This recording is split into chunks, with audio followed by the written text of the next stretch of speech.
சிவாய நமஹா. முப்போதும் திருமேனி தீண்டும் ஆதி சைவர்கள் குலத்தில் சுந்தரமூர்த்தி சுவாமிகளினுடைய வழி வழி தோன்றல் திருவான்மையூர் அடியாருக்கு அடியன் சந்தோஷ் திருமேனி சிவாச்சாரியார். அன்பர்கள் அனைவருக்கும் வணக்கம். முதல் விஷயம் என்ன அப்படின்னா, திருக்கணித முறையான சனி பயிற்சி தான் இப்போ சமீபத்தில் நடந்தது அப்படின்னு எல்லாருமே சொன்னது. ஆனால் நம்மளுடைய பாரம்பரியம், நமது பாரம்பரிய தமிழ் பஞ்சாங்கத்தினுடைய பாரம்பரியம் அப்படிங்கிறது என்னன்னு கேட்டீங்கன்னா வாக்கிய முறைப்படி தான்.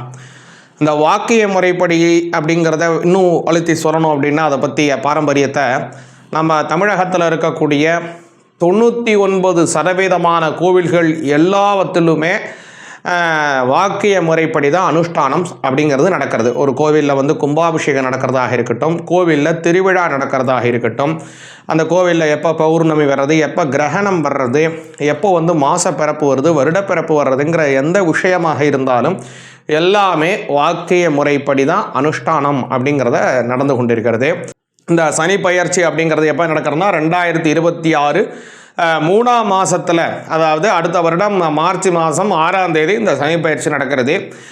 அந்த சனி பகவான் எப்போதுமே பயிர்றதுக்கு முன்னதாகவே சற்றே குறைய பார்த்தீங்கன்னா ஒரு 3 மாதங்களுக்கு முன்பாகவே அவர் அதற்கான பலன்களை கொடுக்க ஆரம்பிச்சிருவார்.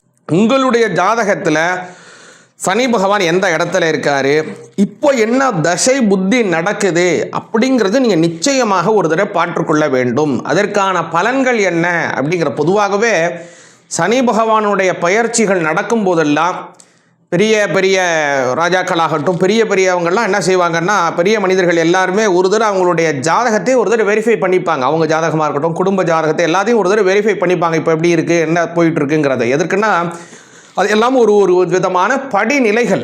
அதனால் நீங்களும் ஒரு தகுந்த ஜோதிடரிடம் உங்களுடைய ஜாதகம் அல்லது உங்களுடைய குடும்பம், முக்கியமாக இந்த அஷ்டம சனி இருக்கக்கூடியவங்க, அர்த்தாஷ்டம சனி இருக்கிறவங்க, கண்டக சனி இருக்கிறவங்க, இவங்களாம் ஒரு தடவை உங்களுடைய ஜாதகம் 7.5 சனி இருக்கிறவங்களாம் ஒரு தடவை பார்த்துக்கிறது நல்லது.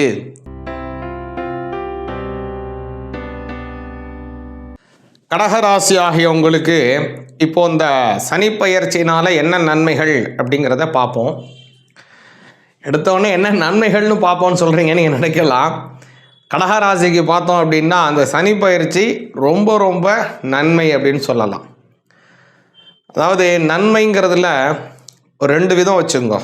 ஒன்று, நமக்கு கிடைக்கக்கூடிய ஒரு இன்பகரமான சூழ்நிலை, அது ஒரு நன்மை. நமக்கு கிடைக்கக்கூடிய ஒரு இன்பங்கிறது நன்மை தான் நமக்கு. அதே மாதிரி நமக்கு கிடைத்து கொண்டிருக்கக்கூடிய துன்பம், இன்பம் கிடைச்சா நன்மை, துன்பமாக அனுபவிச்சுட்டு இருக்கோம், அந்த துன்பம் நம்மை விட்டு போகுது அப்படின்னா அதுவும் ஒரு நன்மை. ரொம்ப பசியாக இருக்கும், அது துன்பம். அந்த சமயத்தில் நமக்கு ரொம்ப ஒரு சுட சுட நமக்கு ஒரு சாப்பாடு கிடைக்கிது, அது இன்பம்னு சொல்லலாம்.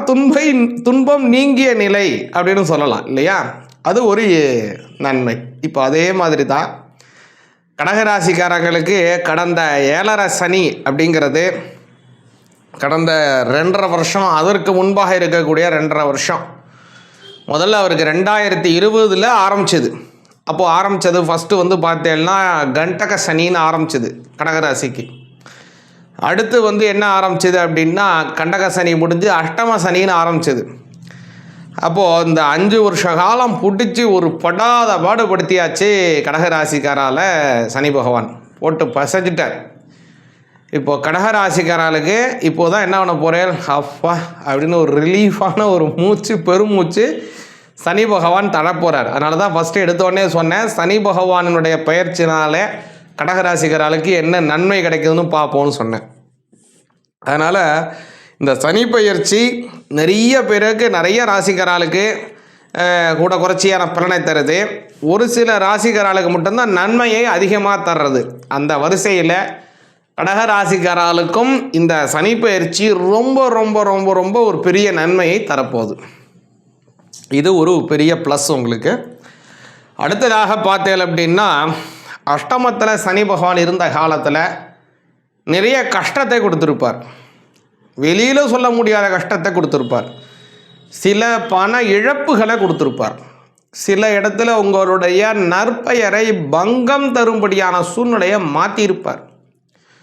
உங்களை கண்டா ரொம்ப ஆசையாக வந்து பேசுகிறவா கூட உங்களை பார்த்து முகத்தை திருப்பி கொண்டு போக வேண்டிய சூழ்நிலையெல்லாம் உருவாக்கி விட்டுருப்பார் சனி பகவான். சும்மாலாம் விட்டுருக்க மாட்டார் உங்களை. ஆனால் இப்போ என்ன பண்ண போகிறார் அப்படின்னா, சனி பகவான் எதையெல்லாம் எந்த இடத்துலாம் உங்களுடைய பெயரையெல்லாம் ரிப்பேர் ஆக்குனாரோ, எந்த இடத்துலெல்லாம் உங்களுக்கு வந்து ஒரு பிம்பம் மாயா பிம்பத்தை வந்து கொண்டு போய் செலுத்தினாரோ அதையெல்லாம் அவரே நீக்குவார். உங்களை எப்படியெல்லாம் உங்களை ப்ரமோட் செய்தாரோ உங்களை அதீதமான முறையில் இப்போது எம்போஸ் பண்ணுவார். உங்களை கொண்டு அப்படியே அவள்கிட்ட பளிச்சுன்னு ஒரு பட்டவர்த்தனமாக இவரை போகிற ஒரு உயர்ந்த உள்ளார் இல்லைங்கிறபடியான ஒரு தோற்றத்தையுடன் உங்களை கொண்டு போய் கடகராசிக்காராளுக்கு இப்போது சனி பகவான் நன்மையை தரப்போகிறார். அதனால் என்னென்ன நடக்க போகிறது பாருங்கோ. உங்களுடைய கௌரவம் உயரும். முதல் விஷயம், உங்களுக்கு இருக்கக்கூடிய நண்பர்களுடைய வட்டாரம் அதிகரிக்கும். உங்கள்கிட்ட தேவையற்ற ரொம்ப நாளாக பிரச்சனை செய்துட்டு இருக்கிறவன் என்ன பண்ண போகிறான் அப்படின்னா, அந்த பிரச்சனையெல்லாம் விட்டுட்டு உங்கள்கிட்ட ஸ்நேகித்தத்தை எதிர்பார்க்க போகிறான். உங்கள்கிட்ட ஒரு நட்பாக இருக்கணும் அப்படிங்கிற ஒரு வேண்டுதல் அவளுக்கு வந்துடும். அடுத்ததாக சனி பகவான் தரக்கூடிய விஷயம் என்ன அப்படின்னா, உங்களுக்கு இருக்கக்கூடிய மறைமுக தொல்லைகள், பிரத்யனுகூல சத்துருக்கள், உங்களுக்கு இருக்கக்கூடிய தொழில் போட்டிகள் எல்லாத்தையும் தவிடுபடியாக்கிடுவார்.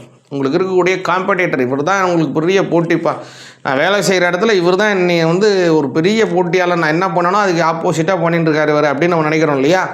இந்த மாதிரி இருக்கக்கூடிய சூழ்நிலை எல்லாத்தையும் சனி பகவான் மாற்றிடுவார்.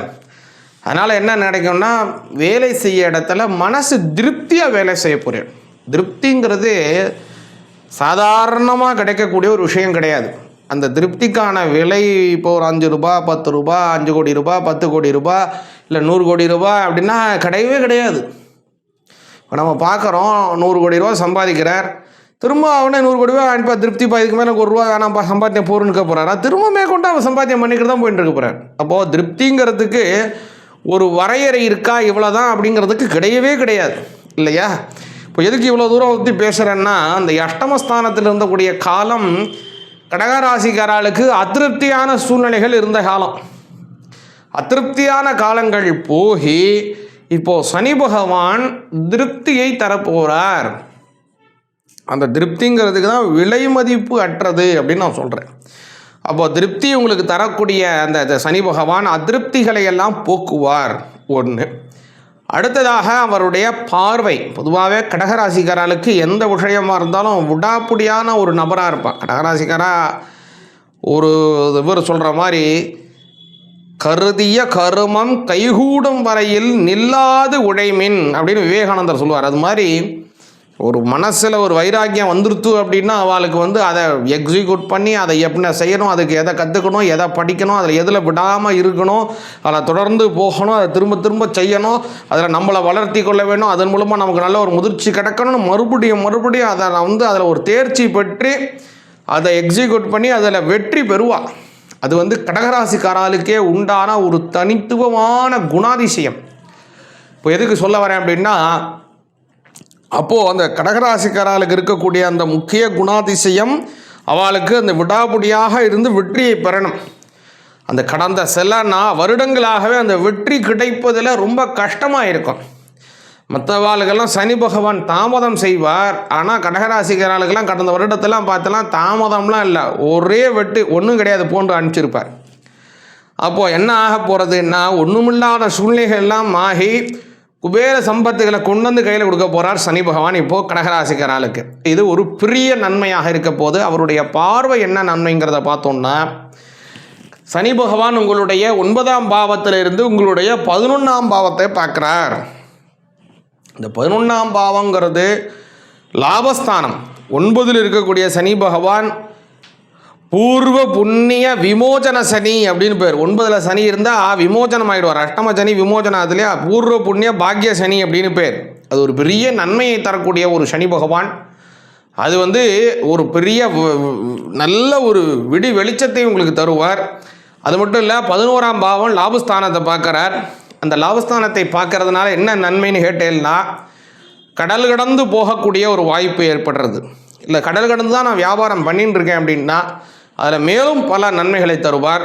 உங்களுடைய கீர்த்திகள் உங்களுடைய புகழ் பல இடத்திற்கும் பரவும்படியான சூழ்நிலையை சனி பகவான் உருவாக்குவார். உங்களுக்கு கிடைக்க வேண்டிய பல அங்கீகாரங்களினுடைய தடைகள் எல்லாம் நிவர்த்தி அடைந்து அங்கீகாரம் முழுமையாக கிடைக்க போகுது. உங்களுக்கு 11ஆம் இடம் லாபஸ்தானம், ராஜ வெகுமதி கிடைக்க போகுது. அரசாங்கத்திலே உயர் பதவிகள் கிடைக்க போகிறது உங்களுக்கு.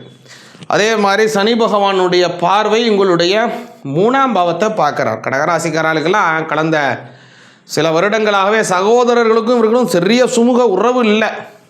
அடிதடி பிரச்சனை, சண்டை அல்லது மனஸ்தாபங்கள், அவருக்கும் இவருக்கும் நமக்கும், அவங்க வீட்டுக்கு நம்மளால் போக முடியல, நம்ம வீட்டுக்கு அவங்க வரல, அவங்க வீட்டு ஃபங்க்ஷனுக்கெல்லாம் நம்ம போகல, நம்ம வீட்டு ஃபங்க்ஷன் எதுக்குமே அவங்க எட்டி கூட பார்க்கல. இந்த மாதிரியான பிரச்சனை தான். அதில் இப்போ என்ன ஆக போகிறது, சனி பகவான் அந்த 3ஆம் பாவ சகோதர ஸ்தானத்தை பார்க்குறார். அவங்களுக்கும் உங்களுக்கும் சுமூக உறவு, சகோதரர்களோட பெரிய நன்மை, பெரிய அன்பு அதிகரிக்க போகுது. ரொம்ப சுமூகமான உறவுகள், அவங்கள் மூலமாக உங்களுக்கு ஒரு பெரிய ஹெல்ப்பும் கிடைக்க போகிறது. அடுத்ததாக சனி பகவான் கடக ராசியினுடைய 6ஆம் பாவத்தை பார்க்குறார். உங்களுடைய கடன் சுமை குறையும் அப்படின்னு பல நன்மைகள் இருக்குது. கடன் எல்லாம் குறைக்க போகிறார். அதே மாதிரி இந்த சனி பகவான் அடுத்ததாக கவனிச்சேல் அப்படின்னா 9ஆம் பாவத்தில் இருக்கார்.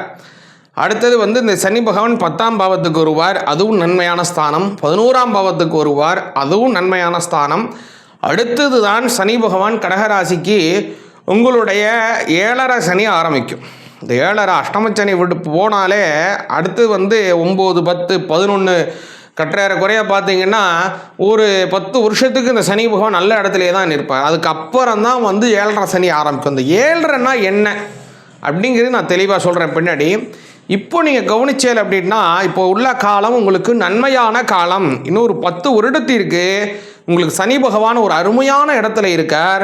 அதனால் இந்த சமயத்தில் தர்ம கைங்கரியங்கள் நிறையா செய்யுங்கோ. அதே போல் கோவில்களுக்கு செய்யக்கூடிய திருப்பணிகள் செய்ய முடியாத சூழ்நிலை இருந்து வருது, ஏதோ கொடுக்கணும்னு வேண்டிகிட்டு இருக்கேன், கொடுக்க முடியாது, எல்லாம் போய் அந்த கோவிலுக்கு திருப்பணிக்கு உதவி பண்ணுங்கோ.